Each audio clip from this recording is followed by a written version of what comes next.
Vous écoutez un message enregistré à l'église CVV Paris. Pour plus d'informations, visitez notre site internet cvvparis.fr. Aujourd'hui, on va parler de l'esprit de pauvreté. Qu'est-ce que c'est l'esprit de pauvreté ? Et je vous propose qu'on le fasse en 3 temps. D'abord, je vais essayer avec vous de définir qu'est-ce que c'est la pauvreté. Ce sera le premier point. Le deuxième point, c'est qu'est-ce que c'est un esprit de pauvreté selon la Bible ? Et troisième point, comment on s'en sort ou comment on n'y tombe pas ? Qu'est-ce que c'est la pauvreté ? La pauvreté, dans la Bible, grosse majorité, c'est la question financière. C'est le pauvre, c'est celui qui n'a pas d'argent. Ça, c'est l'énorme majorité des versets. Il y a plus de 2000 versets qui parlent de la pauvreté ou de la justice sociale. Donc, c'est vous dire à quel point Dieu a ce thème à cœur et à quel point nous, on devrait peut-être aussi l'avoir à cœur. Mais il y a un deuxième sens. Ce deuxième sens, il est plus général. Et il y a 4 versets notamment qui en parlent. Alors, je n'aurai pas le temps de les développer malheureusement, mais chacun de ces versets montre en fait que la pauvreté ou le pauvre, il n'est pas seulement question de choses financières en fait. Le pauvre, c'est celui qui, comme David, est traduit en justice. Il se considère comme pauvre, alors qu'il est riche, il est roi, il a des hommes à son service, mais il est pauvre. Le pauvre, c'est aussi celui qui a une condition de vie qui arrive en fin de vie, au début de la mort. Il n'a rien à emporter et il est pauvre. C'est aussi un état d'esprit. Heureux les pauvres d'esprit, Matthieu 5, pardon. Et c'est encore Jésus qui s'est fait pauvre pour nous. Il ne s'est pas fait pauvre matériellement. Il ne s'est pas juste qu'il a laissé ses vases dorés au ciel. Non, ce qu'il a fait, c'est qu'il a délaissé sa gloire et en ça, il s'est appauvri. Il s'est fait chair, il s'est fait créature, il s'est fait être humain comme moi, comme vous. Et ça, c'était son appauvrissement. Donc on voit à travers ces éléments que finalement, la définition qu'on pourrait trouver dans un... Comment s'appelle le gros livre ? Un dictionnaire. La définition dans un dictionnaire, c'est le pauvre, c'est celui qui manque d'argent. Moi, je dis, d'après la Bible, il y a une définition plus large, et c'est le pauvre ou la pauvreté, c'est l'état ou la condition de celui qui manque de quelque chose. Pas juste financièrement, juste de quelque chose. Pourquoi est-ce que je voulais commencer par ce point-là ? Parce qu'à partir de maintenant, top chrono là, toute la suite du message, alors oui, je vais vous parler de finances, mais toute la suite du message, tout ce qui concerne l'esprit de pauvreté, vous pouvez l'appliquer à d'autres domaines. L'esprit de pauvreté, on peut l'appliquer à nos relations. L'esprit de pauvreté, on peut l'utiliser par rapport à nos désirs. On peut l'utiliser par rapport à notre style de vie, notre choix de vie. On peut l'utiliser par rapport à notre définition de l'intelligence. Ça, c'est ce qui définit aussi un esprit de pauvreté. Donc finalement, on voit ce que c'est la pauvreté. Est-ce que la Bible, par contre, parle d'esprit de pauvreté ? Il n'y a aucun verset dans la Bible qui dit « esprit de pauvreté ». Le seul verset qui s'en rapproche, c'est « heureux les pauvres en esprit », mais pas « esprit de pauvreté », ce qui est très différent. Donc finalement, est-ce que ça existe dans la Bible ? Ou est-ce que je l'invente juste ? Non, je ne l'invente pas, heureusement. Pour ça, je vous propose qu'on regarde une parabole que vous connaissez probablement. Si vous ne la connaissez pas, lisez-la. C'est la parabole du fils prodigue. C'est dans Luc chapitre 15. Pour vous mettre un petit peu le contexte, donc c'est un fils qui demande son héritage à son père qui n'est pas encore décédé. Il décide de partir, il dilapide toute sa fortune. Finalement, il se retrouve un petit peu misérable, sans rien. Il décide de revenir à la maison. Il est accueilli à bras ouverts par son père. Mais son frère, par contre, lui, il ne l'accueille pas du tout. Et c'est ce qu'on va vous lire maintenant, c'est à partir du verset 26. Donc Luc 15, les versets 26 à 31.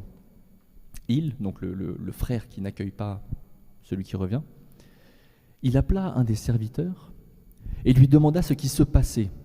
Le garçon lui répondit, « C'est ton frère, il est revenu. Ton père a tué le veau gras en son honneur parce qu'il l'a retrouvé sain et sauf. » Alors, le fils aîné se mit en colère et il refusa de franchir le seuil de la maison. Son père sortit et l'invita à entrer, mais il répondit, « Cela fait tant et tant d'années que je suis à ton service. Jamais je n'ai désobéi à tes ordres. Et pas une seule fois.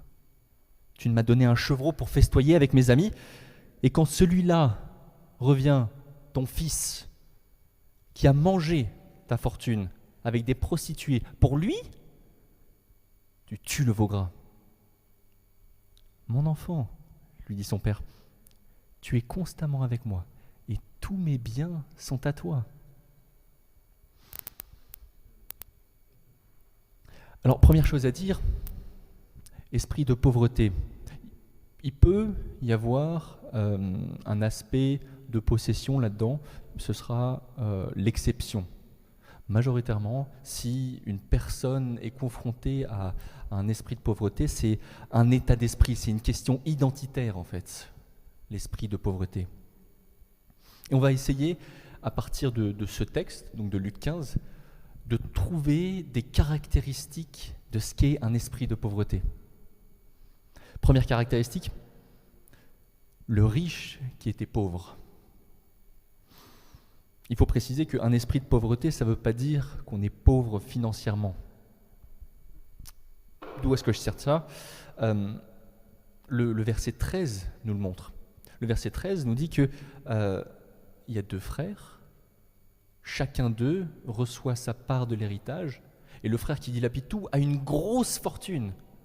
Ce qui sous-entend que l'autre frère, qui a l'autre moitié de l'héritage, a aussi une grosse fortune. Le problème de ce frère, ce n'était pas l'argent, ce n'était pas le nombre d'euros ou de dirhams ou de diarmes, je crois, qu'il avait sur son compte. Son problème, c'était qu'il était riche, mais qu'il n'avait pas conscience de sa richesse, et il se sentait comme un pauvre. Il s'estimait pauvre parce que pour lui, on aurait aussi dû tuer le veau gras. Deuxième caractéristique d'une personne qui a un esprit de pauvreté, c'est qu'il doit gagner la faveur de Dieu. Ce frère, qui a de nombreux biens, son père lui rappelle, « Tous mes biens sont à toi ». Il le rappelle son père, mais ce frère, il va considérer qu'il a toujours un manque dans sa vie. Il y a toujours quelque chose qui va lui manquer. Oui, d'accord, il y a de l'argent, mais le veau gras, tu ne me l'as pas donné à moi, le veau gras. Et le chevreau, hein ? Moi aussi, je voulais avoir le chevreau.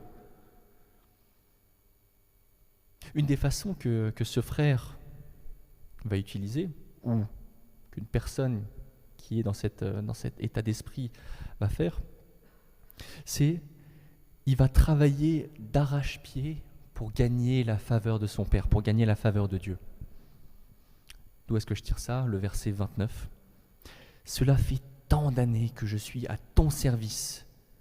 Jamais je n'ai désobéi à tes ordres et pas une seule fois tu m'as donné un chevreau pour festoyer avec mes amis. » Pour lui, la faveur de Dieu, ou la faveur de son père, elle est méritée par le travail qu'il a accompli.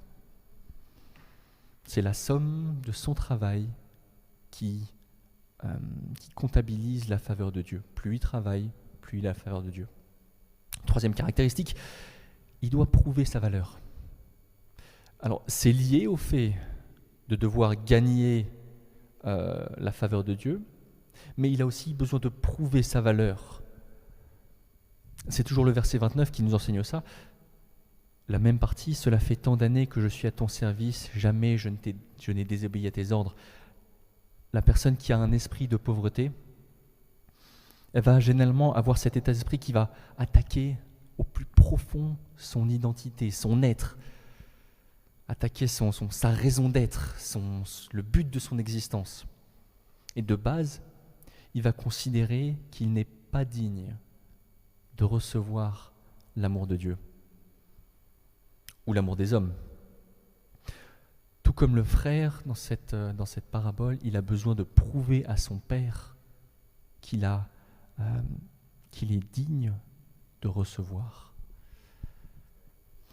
Et ça, c'est quelque chose qui peut vous marquer une vie. Je vous donne un petit témoignage. C'est quelque chose qui m'a marqué moi dans ma vie. À l'âge de 6 ou 7 ans à peu près, j'étais un petit peu tio comme ça, à l'école, et la maîtresse nous a dit, ben voilà, vous voyez, cette fille, votre camarade de classe, elle a eu 20 sur 20 à la dictée. Vous devriez tous avoir 20 sur 20, sinon c'est que vous êtes bêtes. À 6 ou 7 ans, ça marque une vie. Pendant les années qui ont suivi, à chaque fois j'avais cette lutte. C'est pas suffisant.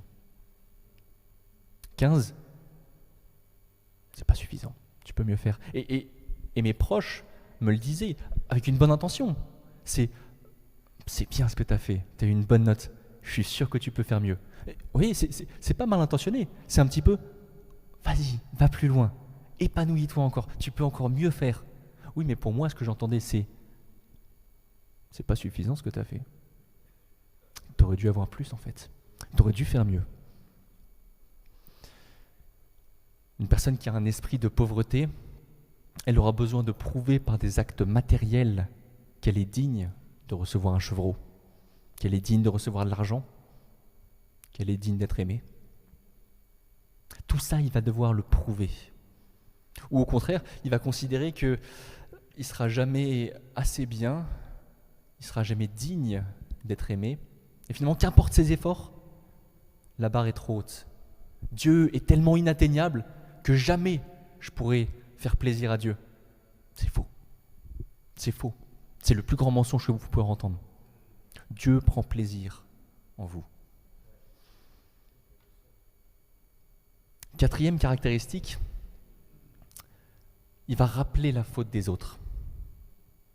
C'est un élément qui ressort souvent dans l'attitude d'une personne qui a un esprit de pauvreté. Ça, on le trouve dans le verset 30.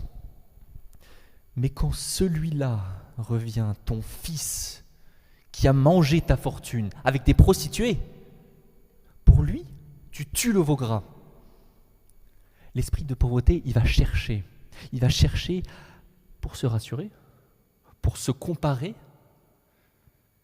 Il va chercher à rappeler la faute des autres, pour montrer que soit les autres, ils sont pas si meilleurs que ça finalement. Hein. Regarde, pas top sa vie, hein, t'as vu Ou sinon pour montrer, je suis quand même meilleur que lui. Hein.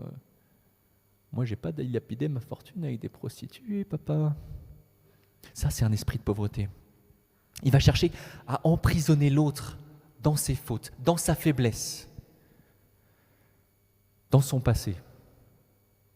Le frère, il aurait très bien pu mettre en avant que son frère reste son frère, qu'il est le digne fils de son père. Il est toujours digne. Il aurait pu mettre en avant que son frère, il a quand même fait preuve d'une grande humilité. Il revient, il est prêt à affronter la honte et à servir comme un esclave. Mais non, c'est pas ça qu'il décide de mettre en avant. Il a dilapidé ta fortune, papa. Tu vois à quel point il est méchant. Rappelez la faute. Cinquième caractéristique, il est incapable de se réjouir du bonheur des autres. L'esprit de pauvreté enferme l'autre, comme je l'ai dit, dans ses fautes. Et ce qui vient avec, c'est que quand quelqu'un d'autre a du succès, ça fait mal. Et pourtant son père lui dit, mais est-ce qu'il ne fallait pas se réjouir ? Ton frère était perdu, il est retrouvé. Oui, mais pourquoi lui, il est béni et moi non ? Pourquoi lui, il a un travail et moi non ? Pourquoi lui, il a un conjoint ou une conjointe et moi non ? Pourquoi lui, il a gagné un héritage alors que moi, j'ai du mal à toucher le RSA ? L'esprit de pauvreté ne réussit pas à se réjouir du bonheur des autres. Il est focalisé sur lui-même et il tourne en rond. Il tourne en rond avec sa propre peine, avec sa propre tristesse, avec ses propres difficultés.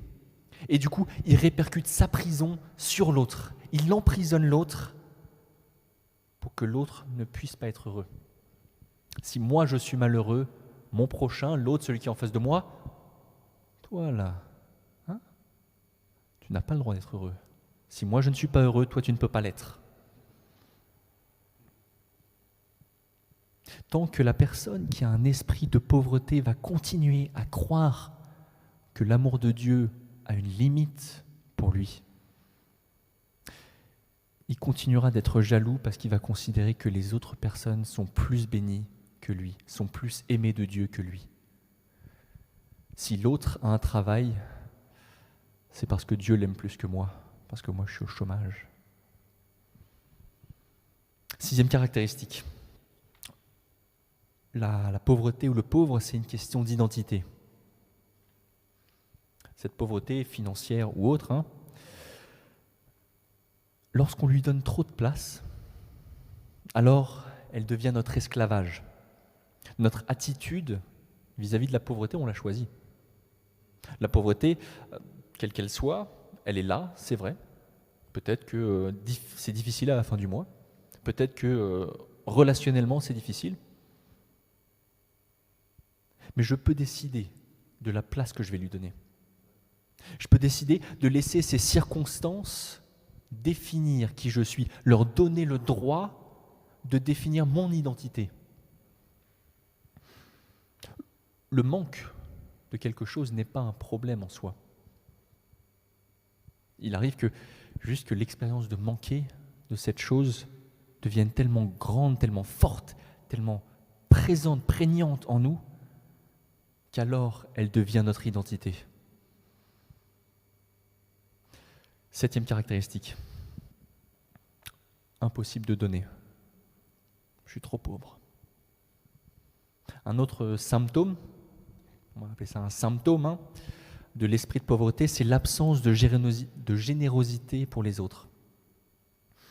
C'est quelque chose qui ressortait dans l'église de Corinthe. Ils étaient pourvus en dons à outrance.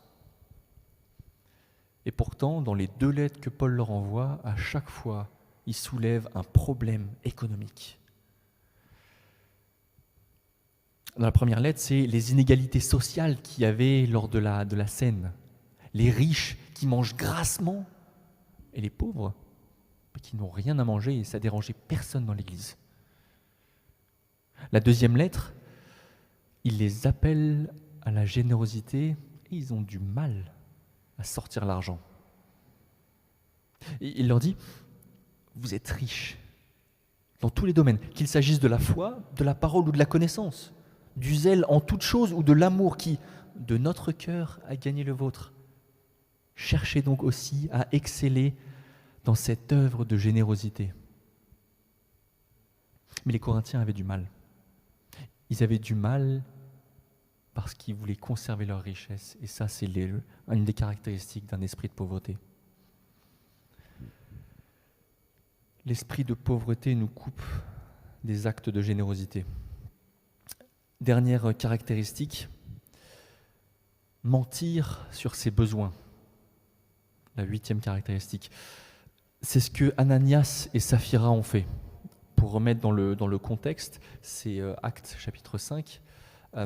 Tous les croyants vendaient leurs propriétés, leurs terrains, et le fruit de la vente, ils l'apportaient aux apôtres qui répartissaient à chacun selon les besoins.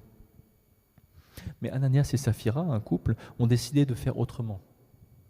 Ils ont vendu leurs terrains, mais ils ont ramené seulement la moitié de ce qu'ils ont gagné, prétendant « c'est tout ce qu'on a gagné ». C'est pas facile, hein. La réponse de Pierre, elle est sans appel. N'étais-tu pas libre de garder ta propriété ? Ou même, après l'avoir vendue, ne pouvais-tu pas faire de ton argent ce que tu voulais ? L'esprit de pauvreté nous ancre dans le mensonge. On va chercher à susciter la pitié chez l'autre. Vous savez, les fins de mois, c'est pas facile pour moi.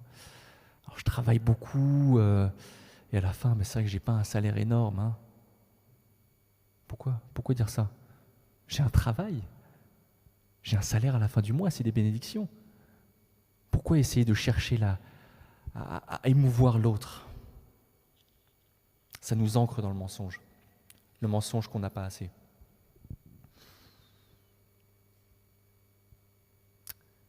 Le tableau, pour l'instant, il est noir, je suis d'accord, hein. On va essayer de trouver un petit peu de lumière dans la troisième partie. Troisième partie, comment s'en sortir ou comment ne pas y tomber. Et j'aimerais vous donner ce verset clé un petit peu. C'est Luc 12, verset 32. « N'aie pas peur, petit troupeau, car il a plu à ton maître ou à ton père de vous donner le royaume. »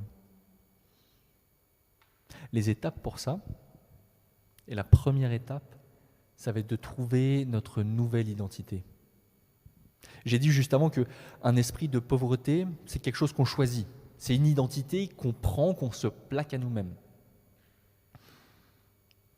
La question, c'est quelle identité on va choisir. Est-ce que, alors je vais essayer de ne pas stéréotyper la société, hein, je vais quand même le faire un petit peu. Est-ce qu'on va choisir l'identité que la société nous propose? Tu es pauvre. Tu es de la classe moyenne. Tu fais partie du tiers-monde. Tu fais partie des pays du Nord. Tu es riche donc. Oui, mais le problème avec ça, c'est que les circonstances vont changer. Demain, tu vas perdre ton travail. Dommage, tu es rétrogradé, tu deviens pauvre. Tu gagnes au loto, bingo, bien joué. Tu es millionnaire, tu fais partie des nouveaux riches maintenant. Hein. Bien joué. Le problème, c'est qu'en 2050, la crise climatique, elle aura touché la France et on sera tous pauvres. Notre identité, elle sera tellement fluctuante si on choisit cette identité-là. Notre identité, on peut aussi décider de la trouver en Dieu. Après tout, Dieu ne change pas, ce qui veut dire que ses promesses ne changent pas. C'est peut-être facile, c'est peut-être déjà du déjà entendu. Oui, je sais, mon identité en Christ. Souvent, c'est des phrases toutes bateau. Mais j'ai quand même envie de vous rappeler ces versets. Pourquoi ? Parce que ces versets, c'est Dieu qui les dit, et ces versets, du coup, sont vrais. Ils ont été dits il y a 3000, 4000 ans. Ils sont vrais aujourd'hui, et ce n'est pas un homme qui les dit. C'est juste le Dieu de l'univers qui les dit. Sophonie 3, verset 17. « L'Éternel, ton Dieu, est au milieu de toi. Il est puissant, il sauvera. Il sera dans l'allégresse à ton sujet et poussera des cris de joie. » Jérémie 31, verset 3. « Je t'aime d'un amour éternel. C'est pourquoi je te conserve ma bonté. » 1 Corinthiens 6, verset 20. « Car vous avez été rachetés à un grand prix. » 2 Corinthiens 6, verset 18. « Je serai pour vous un père, et vous serez pour moi des fils et des filles, dit le Seigneur le Tout-Puissant. » Ça, c'est la première étape. Être conscient de notre nouvelle identité, non pas de l'ancienne qu'on s'est fabriquée au fur et à mesure des années. Comme moi, quand j'étais petit, je me suis fabriqué cette identité de « c'est pas assez, c'est pas suffisant ».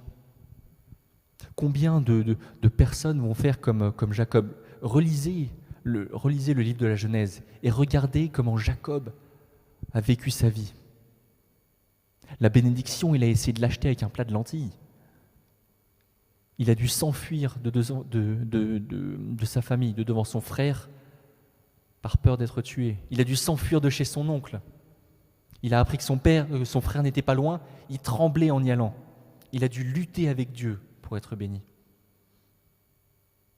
Alors qu'au final, dès la base, Dieu lui avait dit « Voilà la promesse que je te fais, si je fais cette promesse, elle est vraie et je l'accomplirai. » On n'a pas besoin de se fabriquer une identité. Elle nous est donnée par Dieu. Deuxième étape, savoir ce que Dieu nous réserve. Il ne nous donne pas un esprit de pauvreté, il nous donne un esprit qui crie vers lui, Abba Père, un esprit qui espère de toutes ses forces en Dieu. Et on ne peut pas être déçu par ça. Pourquoi ? Tout simplement parce que c'est marqué, Romains 8, verset 28, « Mais nous savons que toute chose concourt au bien de ceux qui aiment Dieu, de ceux qui sont appelés selon son projet. Toute chose. C'est de l'absolu. Il n'y a pas juste les choses, je considère que c'est les meilleures, donc ça c'est Dieu. Par contre, ce qui m'arrive de malheureux, c'est pas Dieu ça. Non, toute chose concourt au bien, condition de ceux qui aiment Dieu et qui sont appelés selon son dessein. Est-ce que c'est votre cas? Si vous aimez Dieu et si vous savez que vous êtes appelé par lui, je vous le dis, toute chose concourt à votre bien. Même si dans les circonstances on ne le voit pas encore. Troisième et dernière étape, œuvrez en faisant confiance à Dieu.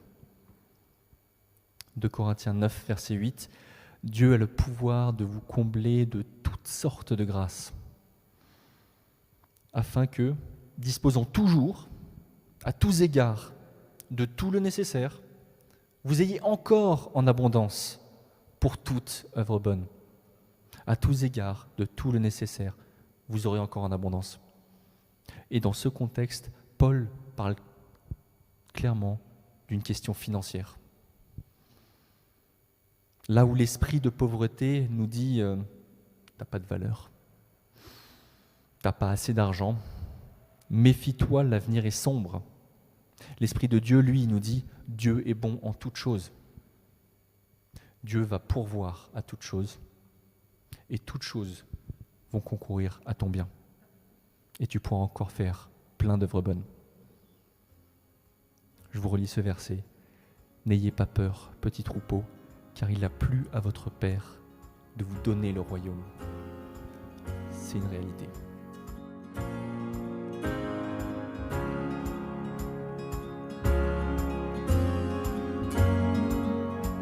Vous venez d'écouter un message enregistré à CVV Paris. Pour plus d'informations, visitez notre site internet cvvparis.fr.